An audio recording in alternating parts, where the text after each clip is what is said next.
Ég hef reyndar svona með hvernig Valdimar beitti sér, þá var ég að hugsa, hann ætla bara að skjóta. Sem var reyndar síðan sendingan þá tvertur í marki. Hér Aron Elísson sem sendingun á fjær. Helgi Guðjón setur hann fyrir marki. Hann setur það brýr. Marki og Víkingar búin að ná fórustunni hér.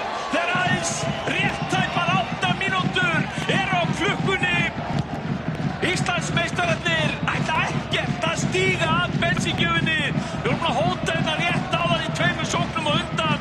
Og hér það Helgi Guðjóns sem að gerir 4. mark sitt á leiktíðinni. Og gleymið því ekki, hann vinstri bakvörðinn í þessu liði. Breiðablik 0, Víkingur 1. Já, frábær sókn og þægileg senda inn á bara hættulegt svæði fyrir blikana. Lyftir hún síðan hér fram, Óskar skallar hann niður fyrir Aron og Aron ítur hún hér á Elías Má. Karl Friðlaugur stendur þetta af sér og hér hann með mikið pláss.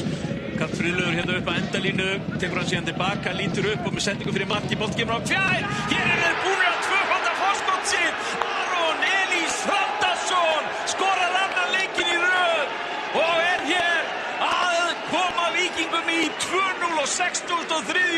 mínútu. Og þetta eiginlega Víkingsliðin hnotskurn.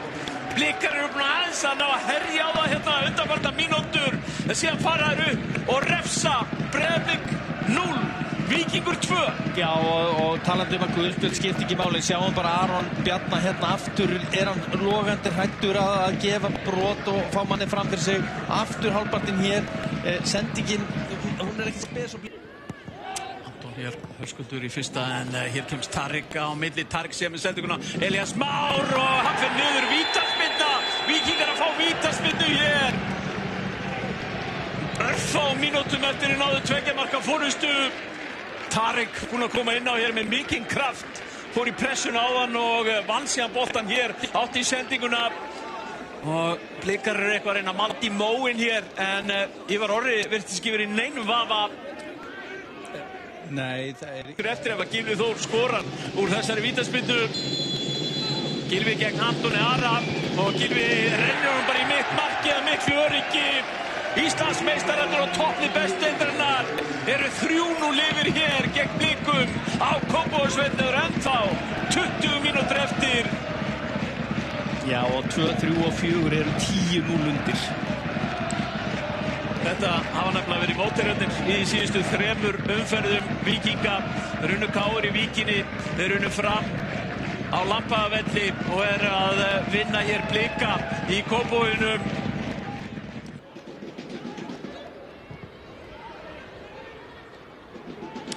Boltan yfir til vinstri, hérna Óskar keyrir utan á hérna á sendinguna hér á Helga. Helgi Guðjóns 4-0, 15 mínútur eftir. Helgi Guðjónsson að gera annar mark sitt í kvöld. 4. mark Víkinga. Og þeir eru bara að rasketta blikana hér í seinni hálfleiknum. Voru með eins manns fórstu í hálfleik. Hafa bætt núna við 3 mörkum. Breiðablik 0, Víkingur 4. Já, eins og þú segir, annar markið hans í leiknum og hann hefði hæglega geta verið komið með 3 mörk, búin að eiga 1 og þar að auki búin að eiga frábært skot fyrir utan teigað rétt við vítategin og búin að vera góður í leiknum. Hann náttúrulega sækir bara nánast eins og kantmaður allan leikin og sjáum hann hér vinstri bakvörður og hann svona nærstönginni með kross frá vinstri. Þannig að bara og önnur frábær afgreiðsla. Þetta það sem hann náttúrulega býr í Helga, gamall framherji, þó hann sé að spila vinstri bakvörð fyrir þessa dagana fyrir Víkinga, þá er þetta. Blikar hér í vandræðum á heimavelli, eru með 19 stig í 4. sæti. Hér eins og sendingin inn á tegin og þetta er ágætt tilraun en skotið fyrir yfir frá Arnari Bjarka. Höskuldur setur hann hér út fyrir Óli Valur lyftur hann síðan hér inn á tegin og hér er færi og hér eru þeir að minnka munin. Arnar Bjarki að skora annan leikinn í röð. Hann er aftur yngstur til þess að skora þetta hér. Annan leikinn í röð skorar Arnar Bjarki Gunnleifsson. Er hann á fjærstönginni. Óli Valur með sendinguna og minkar í munin og sjáu þið Víkingarnir eru hér. Þeir eru að rífast.